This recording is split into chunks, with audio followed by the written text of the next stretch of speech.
معاف. شیطان بڑا خوش ہو گیا, لے بھائی اتنے بندوں کو جہنم میں پھکوا دیا میں نے, اور اتنے شتونگڑے پیدا کر لیے. شیطان تو 4 کیا 8 شادیاں کرتا ہے, پیدا ہی کرتا چلا جا رہا ہے شتونگڑے. اس لیے میں کہہ رہا ہوں کہ شیطان کی اسپیڈ سے تو اپنی اسپیڈ بڑھاؤ کم از کم, تاکہ توحید پرست پیدا ہوں, ورنہ شتونگڑے زیادہ پیدا ہو رہے ہیں.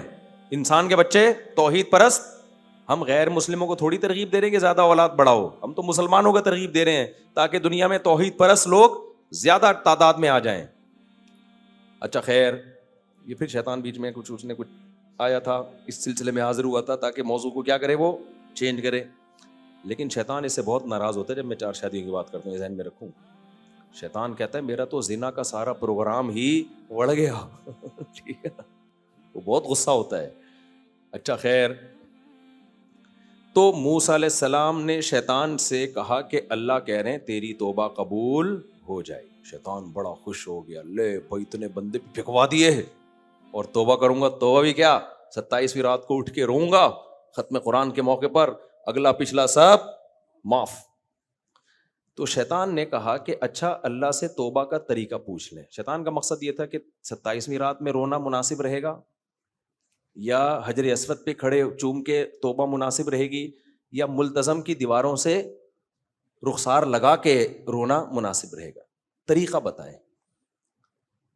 جیسے ہم بھی یہی سمجھتے ہیں نا کہ بھائی ملتزم سے لگ کے رو لیے سب, اگلا پچھلا معاف.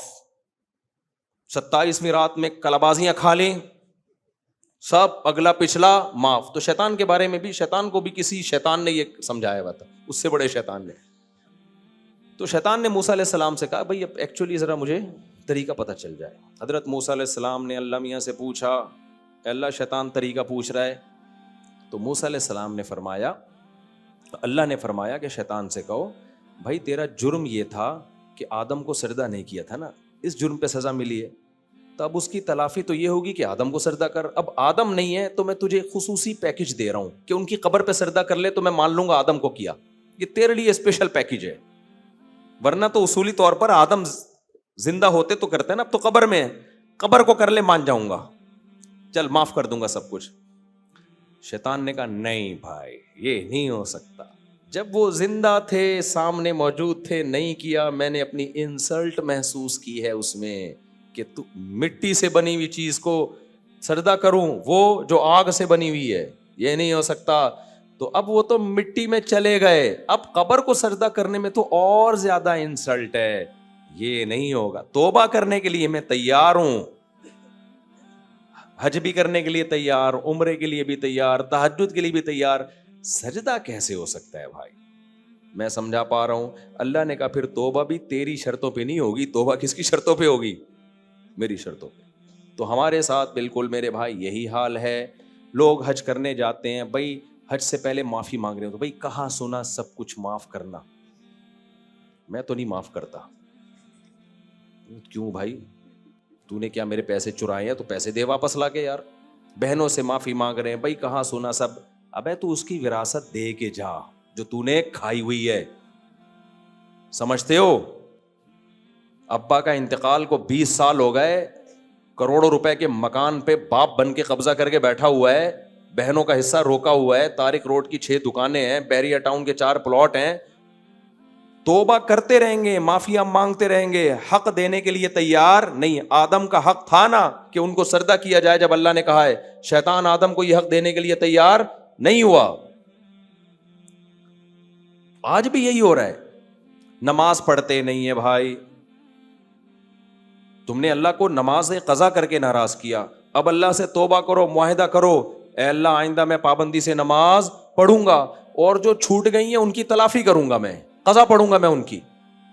اس کے لیے تیار نہیں ہیں آپ. تو جب بھائی آپ خود ہی بخشش چاہتے نہیں ہو, خالی پیلی کے بول ہیں آپ کے پاس, آپ نے کسی کا پیسہ دبایا ہوا ہے, 1 کروڑ روپے کھا گئے, آپ دے نہیں رہے, آپ اس کے پاس آ کے کہتے ہو بھائی صاحب معاف کر دو, وہ کہتا ہے یار تو نے 6 مہینے میرے پیسے دبائے, میرے دل پہ آرے چلے ہیں, کھانے کو روٹی نہیں تھی, چل دیر آیا درست آیا, میں معاف کرنے کے لیے تیار ہوں, چل. وہ تو یہ سمجھے گا اب یہ دے رہا ہے پیسے نا, چل یار دے دے, دوں گا تو بھائی ابھی بھی نہیں, دینے کے لیے سلسلے میں تھوڑی آ جاؤں میں. اصل میں ایکچولی عمرے پہ جا رہا تھا تو میں نے کہا سب سے معافی تلافی کر کے جاؤ. کیا کہ یہ تکلف کی ضرورت نہیں ہے, نکلو پتلی گلی سے یہاں. تو ہمارے یہاں عورت پردہ نہیں کر رہی, اللہ سے معافی مانگ رہی ہے, ٹھیک ہے چلو, نہ مانگنے سے تو کچھ تو اللہ کو کسی طرح سے یاد کرو, ایسا نہ وہ استغفار ہی چھوڑ دیں. داڑھی نہیں رکھ رہے لوگ, نماز نہیں پڑھ رہے لوگ, بد نظری نہیں چھوڑ رہے, فحش فلمیں دیکھ رہے ہیں, توبہ کرو بھائی. چھوٹ نہیں رہی, چھوڑنے کی کوشش تو کرو. 100% نہیں ہو رہا, 50% تو کرو, 90% تو کرو, 99% تو کرو.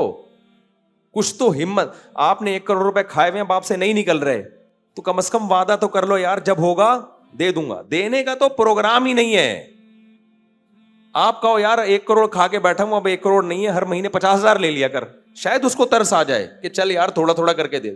یار ہر مہینے 10,000 دے دیا کر, چلو یار تھوڑے تھوڑے, یار چلو 10 بھی نہیں ہے, جب ہوں گے وعدہ کر رہا ہوں میں کوشش کروں گا دینے کی. نہ دینے کا تو نام ہی نہیں لے رہے. سوری, معافی معافی, پاؤں میں گر گر کے رو رہا ہے, معافیا مانگ رہا ہے. وہ کہہ رہے میرے پیسے, کہہ رہے پیسوں کی بات نہیں کرنا مجھ سے, پیسوں کے سلسلے میں تو میں آیا ہوں ہی نہیں. وہ کہہ رہے شاید تیرے پاس ہے نہیں, ختم ہو گئے یا نہیں ہو گئے, یہ میرا مسئلہ ہے, یہ آپ کا مسئلہ نہیں ہے. میں آپ سے معافی مانگتا ہوں, بس مجھے معاف کر دو. وہ کہے گا بھائی یہ ڈرامہ کسی اور کے سامنے جا کے کرو, مجھے کیا تم نے بے وقوف سمجھا ہوا ہے, وہی کہے گا نا. تو ہم یہی کام کس کے ساتھ کر رہے ہیں؟ اللہ کے ساتھ کر. تو بھائی توبہ کرو گے تو بخشش ہوگی, اب تک جو ہو گیا اس کو چھوڑنے کی کوشش کرو, پھر بخشش ہوتی ہے. آگے اللہ نے دھمکی دی ہے. اللہ فرماتے ہیں ان تقول نفس یا حسرۃ علی ما فرطت فی جنب اللہ.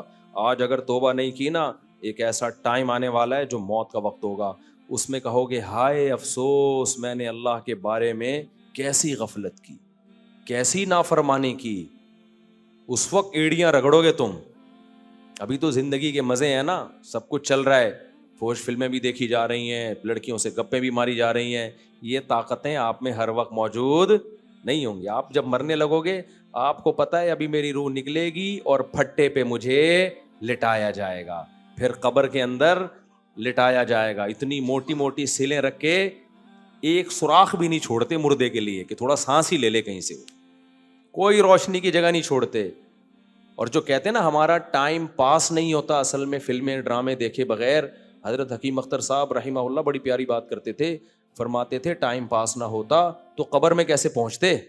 یہ اتنے مردے جو قبروں میں ہیں سب کا ٹائم پاس ہوا ہے تبھی تو پہنچے ہیں. ٹائم رکا ہوا ہوتا تو مرتے ہی نہیں کبھی. ٹائم سب کا پاس ہو رہا ہے, کسی کا نماز پڑھ کے, اچھے کام کر کے, کسی کا سٹے لگا کے, فلمیں دیکھ کے, ڈرامے دیکھ کے, لڑکیوں سے باتیں کر کے. ٹائم میرے بھائی سب کا پاس ہوگا اور اینڈ سب کا ایک جیسا ہونے والا ہے. وہ کیا ہے؟ سب کچھ چھوٹ جائے گا. یہ جو آپ کی محبوبائیں ہیں نا جو تم لوگوں نے پالی ہوئی ہیں اور صبح شام دل دینے کی باتیں کرتے ہو, تھوڑا سا لکوا ہو جائے پھر دیکھو تمہیں کون پوچھتا ہے. اور تمہاری گرل فرینڈ کو تھوڑا سا فرما آڑا ترشا ہو جائے بس, تم بھی کہو گے بھائی مجھے اگر محبت ہی کرنی اپنی ماں سے نہیں کروں تجھ سے کیوں کروں میں. جب ٹیڑھی ہو گئی نا, تھوڑی سی لکوا ہو گیا آپ کی گرل فرینڈ کو, تھوڑا سا فرما ٹیڑھا ہو گیا, جیسے ہی آپ ملو گے آپ بولو گے واٹس گوئنگ آن, کیا ہو رہا ہے, واٹس ہیپننگ. وہ جواب میں کہے میں آپ کی محبوبہ, آپ مجھے دل دیا تھا آپ نے. وہ کہ دیا تھا آپ نے. وہ کہ آپ محبت کریں تو آپ جواب میں پتہ کیا ہوگا, ماں سے نہیں کر لوں جس نے مجھے گود میں پالا ہے, میری نجاستیں صاف کی اس نے راتوں کو اٹھ کے, میرے لیے اتنی قربانیاں دی, اس سے نہیں کر لوں. کرنی ہے تو بھائی اس سے کروں گا میں. تو یہ ہے یہ دنیا کی بولو محبت, جس کو کہہ رہے ہیں دل دے دوں گا اور اس کے لیے خودکشیاں. ماں کی محبت میں نے کوئی کھمبے سے لٹکتا ہوا نہیں دیکھا. گرل فرینڈ میں لٹک رہے ہیں, نہیں ملی تو لٹک گیا وہاں جا کے, وہاں لٹک گیا, وہاں نالے سے دریافت ہوا اور پھر فخر بھی کر رہا ہوتا ہے. جہنم میں جائے گا. اللہ کہے گا مرنا تو ویسے ہی حرام ہے خودکشی, لیکن ماں پہ, ملک پہ جان دے دیتا, باپ پہ جان دیتا, ماں پہ جان دیتا. تو اس لیے میرے بھائی جو جتنی محبت ہے نا اس کو اتنا ہی رکھو. یہ اللہ نے ایک سیکس کی ایک انسان میں وہ رکھی ہے تاکہ نسل بڑھے, نکاح ہو اور آگے نسل بڑھے. اس سے زیادہ اس کو لفٹ کرانے کی ضرورت نہیں. اور میاں بیوی میں تو پھر بھی پاکیزہ محبت بھی ہوتی ہے. جب یہی شادی میں تبدیل ہوتی ہے محبت مارکیٹ سے شارٹ, ٹھیک ہے, تبھی تو طلاقیں ہوتی ہیں. گرل فرینڈ بوائے فرینڈ والے نکاح اکثر ناکام ہوتے ہیں. کیونکہ پہلے جو جذبات ہوتے ہیں شادی کے بعد وہ رہتے نہیں, شادی کے بعد ذمہ داریاں آ جاتی ہیں, ذمہ داریاں پوری کرتے ہوئے آدمی بھی ڈرتا ہے, بیگم بھی ڈرتی ہے. بیگم کہہ رہی پہلے بوائے فرینڈ تھا, سانس نند کا کوئی چکر ہی نہیں تھا, قائد اعظم کے مزار پہ فاتحہ کے بہانے جاتے تھے, ملاقات کر کے آتے تھے, محبت کی باتیں ہوتی تھی اور جو ہے نا وہ انجوائے کر رہے تھے. اب عورت کہتی ہے اب تو اس کی ماں کی خدمت کرو, اس کی بہنوں کے تانے سنو, اس کے کپڑے استری کرو, ناشتہ بنا کے دو وغیرہ وغیرہ, بیسیوں پہ بچہ پیدا کرو, اس کے لیے اتنی ٹینشن. اور مرد بھی یہ کہتا ہے ابے گیس بجلی کا بل بھی میں دوں اور کماؤں بھی میں, آدھا تو کم بخت یہ کھا جاتی ہے, پہلے تو میں دوستوں میں بھی اڑاتا تھا اب تو سارا یہ کھا جاتی ہے. فوراً دونوں کس کی طرف جاتے ہیں؟ ڈیورس کی طرف. تبھی آپ دیکھ لیں جتنے بھی عظیم انسان ہیں نا, یہ گھروں میں عظیم نہیں ہوتے, ان کے گھروں میں علیحدگی ہوتی ہے. ایک انگریز کے نا پچھلے سال ایک کلپ دیکھا, وہ بڑا براڈ مائنڈیڈ بننے کی کوشش, ایفیشنسی زیادہ جھاڑتے ہیں نا لوگ تو بدنام بہت ہوتے ہیں. ان میں طلاق ہو رہی ہے نا, تو یہ پیغام دینا چاہتے ہیں کہ ہم میاں بیوی ایکچولی دیکھو کتنے نیک ہیں, کیسے تمیز سے ہم علیحدگی اختیار کر رہے ہیں. تو سوسائٹی کو یہ میسج دے رہے ہیں اتنی محبت سے الگ ہوا کرو. لوگوں نے دبا کے گالیاں دی ہوئی تھی نیچے, کیونکہ ان کی عمر اچھی خاصی ہو گئی, بچہ ہے نہیں.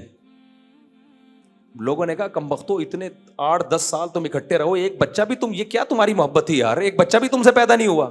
اب تو الحمدللہ میرے بیان سن کے لوگ آٹو پہ آ گئے ہیں, آٹو پہ نا خود ہی گالیاں دینا شروع کر دیتے ہیں. اور بالکل صحیح کہہ رہے ہو یار, تمہارے اندر اتنی محبت تھی تو چلو ٹھیک ہے تم تمیز سے علیحدگی اختیار کر رہے ہو, لیکن جب کم بختوں تمہارے نسل ہی نہیں ہوگی تو علیحدگیاں ہی ہوں گی. میاں بیوی تو شروع میں محبت ہوتی ہے, اس کے بعد وہ اولاد کی خاطر جڑ کے رہ رہے ہوتے ہیں, ان کی محبت چینج ہو جاتی ہے کسی اور محبت میں. تو انگریزوں کے ہاں ہوتے ہی نہیں. انہوں نے کہا کم بختوں 10 سال میں تمہارے بچہ پیدا نہیں ہوا اور کہہ رہے ہم میوچل انڈرسٹینڈنگ سے کیا ہو رہے ہیں, الگ ہو رہے ہیں. تو الگ ہی ہونا تھا اور کیا کرنا تھا. تو ہم نہیں, پاکستانی نے گالیاں دی میں تھی کہ ہمیں کیوں خراب کر رہے ہو, سمجھ رہے ہو کہ نہیں سمجھ رہے. چلو اب آگے چلتے ہیں جلدی. تو اللہ نے فرمایا ایک دن ایسا آئے گا کہ موت کا وقت آئے گا اور تم حسرت کرو گے, اور پھر پتہ ہے کیا کہو گے, لو ان اللہ ہدانی لکنت من المتقین. اللہ پہ الزام ڈال دو گے, اے اللہ تو اگر مجھے ہدایت زبردستی دے دیتا نا تو آج میں بھی جنت میں جا رہا ہوتا. یہ موت کے وقت انسان کی کیفیت ہوتی ہے. بلی کس پہ ڈال رہا ہے؟ اللہ پہ. اللہ تو زبردستی بھی تو مجھے انسان کا بچہ بنا سکتا تھا نا. پھر جب دیکھے گا نا عذاب نہیں ٹل رہا, پھر پتہ ہے کیا کہے گا, او تقول حین تر العذاب, جب عذاب اپنی آنکھوں سے دیکھے گا, لو ان لی کرۃ فاکون من المحسنین, کہے گا اے اللہ ایک دفعہ دنیا میں جانے کی مہلت دے دے, میں صرف صالح نہیں بنوں گا محسن بنوں گا. محسن کا مطلب اتنا اچھا عمل کر کے آؤں گا نا کہ میرا شمار نیک لوگوں میں نہیں محسنین میں ہو. احسان کہتے ہیں کسی بھی عمل میں ایکسیلنسی پیدا کر دینا. جب میں آؤں گا نا, یعنی اللہ سے کہے گا دوبارہ دنیا میں بھیج دے, مجھے مہلت دے دے, میں اتنا اچھا عمل کروں گا نا کہ تو یہ نہیں کہے گا گڈ, تو کہے گا ایکسیلنٹ. ایک دفعہ مہلت دے دے. یہ کیفیت انسان کی ہوگی کب؟ موت کے وقت. لیکن اللہ فرماتے ہیں بلا قد جاءت کا آیاتی, اللہ کہتے ہیں کیوں نہیں بھائی, مہلتیں بڑی ملی ہیں تجھے, میرے پاس تیرے پاس میری نشانیاں آئیں, میں زمین سے نباتات کو پھاڑ کے تناور درخت بناتا رہا, بیج اور دانے گھٹلی کو پھاڑ کر آسمان سے بارشیں برساتا رہا, تو پیدا ہوا, پیدا ہوتے ہی تیری ماں کی چھاتیوں میں نے دودھ پیدا کر دیا, سوکھا چارہ تو جانوروں کو کھلاتا تھا, اس سے چکنا گاڑا دودھ نکلتا ہوا دیکھ رہا تھا, میری قدرت کے سارے کمالات دیکھے, تو نے موسیٰ کے واقعے بھی پڑھے, تو نے عیسیٰ کے واقعے بھی پڑھے, تو نے سلیمان اور داؤد کے واقعات بھی پڑھے, تو نے محمد صلی اللہ علیہ وسلم کی سیرت بھی پڑھی. اولم نعمرکم ما یتذکر فیہ من تذکر وجاءکم النذیر, اللہ کہیں گے کیا میں نے تجھے اتنی عمر نہیں دی تھی کہ تجھے نصیحت حاصل ہو جاتی؟ ٹائم شارٹ تھا تیرے پاس, کیا سوچنے کا موقع ہی نہیں ملا. اس لیے یہ عذر اللہ کے ہاں نہیں چلے گا. اس لیے میرے بھائی موت سے پہلے انسان کے بچہ بن جائے نا, اس میں فائدہ ہے. اور موت کا کوئی پتہ نہیں ہے. بعض دفعہ شیطان کہتا ہے چلو ابھی تو ہم جوان ہیں, تھوڑا اس کو کیا کر دیں, ہم ڈیلے کر دیں. موت کا پتہ نہیں ہے. اور ایک بات یاد رکھو, جب آپ گناہوں سے بچتے ہو نا, صرف آخرت میں فائدہ نہیں ہوتا, دنیا میں نقد انعام ملتا ہے. خوش زندگی صرف ان لوگوں کی ہوتی ہے جو برائیوں سے بچتے ہیں. اور جو برائیاں کرتے ہیں نا ان کی خوشی کی مثال پتہ ہے کیسی ہے؟ جیسے چرسی اور ہیروئنچیوں کو خوشی ہوتی ہے نشہ کرتے ہوئے. تھوڑی دیر کی خوشی ہے جب تک سٹا لگا رہے ہیں, اس کے بعد جتنے ڈپریشن میں چرسی اور ہیروئنچی ہوتے ہیں نا. کل ہمارے ایک دوست نے آئس والوں کا قصہ سنایا. ماں باپ نے اپنے بچے کو کمانے کے لیے دبئی بھیجا, وہ عیاشیوں میں لگ کے آئس پینے لگا. اب مجھے نہیں پتا ایسے پیتے ہیں آئس, کوئی آئس والا مذاق نہ اڑائے, بس کو یوں نہیں پیتا. مجھے کیا پتا کیسے پیتے ہیں, میں نے تو کبھی دیکھا, اللہ نہ ہی دکھائے تو اچھا ہے. بہرحال جس طرح بھی ناک کے ذریعے دماغ میں ڈال رہے ہیں یا پھیپڑوں میں ڈال رہے ہیں یا سٹا لگا رہے ہیں, واللہ عالم. وہ بچہ کس میں لگ گیا؟ آئس میں. ماں باپ کے لیے ایک عذاب جان بنا ہوا ہے وہ. جب اس کو نشہ نہیں ملتا توے اٹھا کے مارتا ہے گھر میں کسی کا سر پھاڑ دیا, ماں سے بدتمیزی کر رہا ہے, ماں سے لڑ رہا ہے. جب پیسے ختم ہو گئے تو اب گھر کی چیزیں اٹھا کے بیچ رہا ہے. ماں پریشان ہے.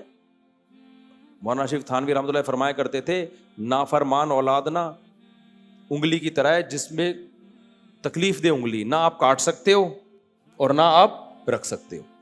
کیا کریں اس اولاد کے ساتھ؟ گھر کا سارا سامان بیچ دیا, فائلیں اٹھا کے گھر کی رکھ کر آ گیا, گروی پیسے چاہیے ہم, لیکن اس سے نشہ نہیں چھوٹ رہا. صاف کہہ رہا ہے بھائی میں کیسے چھوڑوں اس کو. تو لوگ کیا کرتے ہیں, بے وقوف آدمی دیکھے گا جب آئس پی رہا ہے نا تو دیکھیں گے یار کتنا سکون میں ہے یار, اصل عیاشی تو کس کی ہے؟ ان لوگوں کی ہے. ابے اصل عیاشی ان کی ہوتی تو یہ ایسی ڈپریشن میں نہ خود جاتے نہ توے سے لوگوں کا سر پھاڑتے. تو جتنے گناہ ہیں, زنا کا نشہ, آپ کیا سمجھتے ہو زنا کرنے والا عیاشی کرتا ہے؟ اپنی عیاشیوں کو آگ لگا دیتا ہے زنا کرنے والا, کیونکہ اس کو جو ٹھڑک پیدا ہو چکی ہوتی ہے نا, اس کو اگر ہر دوسرے دن کوئی طوائف نہ ملے اس کا دماغ خراب ہوتا ہے, وہ پاگل ہوتا ہے. شادی والا آدمی اپنی بیویوں میں مطمئن, اس کو یہ ٹھڑک نہیں ہوتی, وہ بے سکونی کی طرف جاتا نہیں ہے. جیسے جو آدمی شہد کھاتا ہے, دودھ پیتا ہے, کیا اس میں ٹھڑک پیدا ہو جاتی ہے؟ جس دن شہد نہ ملے بے ہوش ہو رہا ہے وہ. بھائی جس دن شہد نہیں ملے گا کھجور کھا لے گا, کیا خیال ہے؟ کھجور نہیں ملے گی گڑ کھا لے گا, گڑ نہیں ملے گا لڈو کھا لے گا, لڈو نہیں ملے گا ایک دن صبر کر لے گا, چلو یار کل کھا لیں گے ہم. لیکن جو نشے کے عادی ہوتے ہیں وہ پاگل ہو جاتے ہیں, ڈپریشن میں جاتے ہیں. تو گناہ ایک نشہ ہے, یہ نیچرل, یہ لذت حاصل کرنے کا نیچرل طریقہ نہیں ہے. دودھ نیچرل ہے, شراب نیچرل نہیں ہے. دودھ پینے والے کو دودھ نہ ملے ڈپریشن میں نہیں جائے گا, شراب پینے والے کو شراب نہ ملے پاگل ہو جائے گا. وہ بندوقیں نکال کے بندے مارنا شروع کر دے گا. جو جرمنی میں مارا ہے نا شرابی نے, گھس کے بندہ ہی مار دیا. تو اسی طرح میرے بھائی نکاح کرنا نیچرل ہے, زنا کرنا نیچرل نہیں ہے. نکاح کرنے والے کی بیوی اگر کچھ دن کے لیے مارکیٹ سے یعنی گھر سے شارٹ ہو گئی, منائے گا, صبر کرے گا, ایک اور شادی کی کوشش کرے گا, یہی ہوگا, پاگل نہیں ہوگا. زنا کرنے والے کو جب اس کے دماغ میں اس کے شہوت چڑھتی ہے نا, اس کو عورت نہ ملے وہ پاگل ہونا شروع ہو جائے گا. سمجھ میں آ رہی ہے بات کہ نہیں آ رہی ہے؟ وہ ان کی زندگی کے مزے کرکرے ہونا شروع ہو جاتے ہیں. یار ہماری زندگی کی رنگینیاں کیا ہو گئی, ختم. تبھی تو بڈھے ہو کے یہ لوگ خودکشیوں کی طرف جاتے ہیں. ہمارا بوڑھا خودکشی کی طرف نہیں جاتا. ہمارا بوڑھے جتنے نیک اعمال ہونا, عمر زیادہ ہوتی ہے, ان کی زندگی میں سکون اتنا ہی زیادہ آنا شروع ہوتا ہے. کیسا وقار ہوتا ہے ہمارے جو نمازی بوڑھے ہیں ان کے چہروں پہ. انگریزوں بوڑھوں کے چہروں پہ یہ وقار تھوڑی ہوتا ہے. ڈپریشن میں ہوتے ہیں, ٹینشن میں ہوتے ہیں, اللہ اللہ کرنے کی تو کبھی زندگی میں عادت پڑی نہیں ہوتی. تو اب مخلوق سر پہ سوار ہوتی ہے, مخلوق لفٹ کرانے کے لیے تیار ہوتی نہیں ہے. تو اس لیے میرے بھائی گناہوں سے دور بھاگنے میں ہی عافیت ہے. تبھی اللہ تعالیٰ کہتے ہیں جو اللہ سے نہیں ڈرتا وہ اپنی جان کا نقصان کرتا ہے, اپنی جان پہ ظلم. تو اپنے بچوں سے سکون چاہتے ہو, نیک بناؤ, نمازی بناؤ ان کو. اگر چاہتے ہو یہ بچے آپ کے سر پہ چترول لگائیں تو ان کو مولویوں سے دور کر دو. ان کو بولو بیٹا ایکچولی ہم ڈاروین پڑھا کرو, آئنسٹائن کو پڑھا کرو, نیوٹن کو پڑھا کرو, اور یہ سب کیا, یہ ولا تقل لہما اف, قرآن حدیث چھوڑ دو یہ سب باتیں.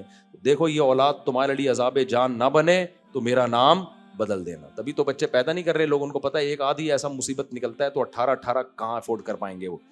تو دین ہوگا, گھر میں بھی سکون, زندگیوں میں بھی سکون. سمجھتے ہو؟ ابھی دیکھو مسجد میں آپ لوگ بیٹھے ہوئے ہو, کوئی سونے چاندی, صوفے, بیڈ, ایئر کنڈیشن بھی نہیں ہے ہماری مسجد میں, پھر بھی سکون مل رہا ہے کہ نہیں مل رہا؟ نیچے بیٹھے ہوئے آرام سے. میں نے تو نہیں دیکھا کوئی ڈپریشن میں جا رہا ہو, یہ کیا ہو رہا ہے, مجھے گدے نہیں, مجھے یہاں پر وقت پہ یہ چیزیں نہیں مل رہی. بھائی نیچر میں کیا ہے؟ سکون ہے. اور تکلفات میں کیا ہے؟ ٹینشن ہے. اب یہ نہیں کہ گھر سے صوفے نکال دو جا کے. آگے چلتے ہیں ہم جلدی.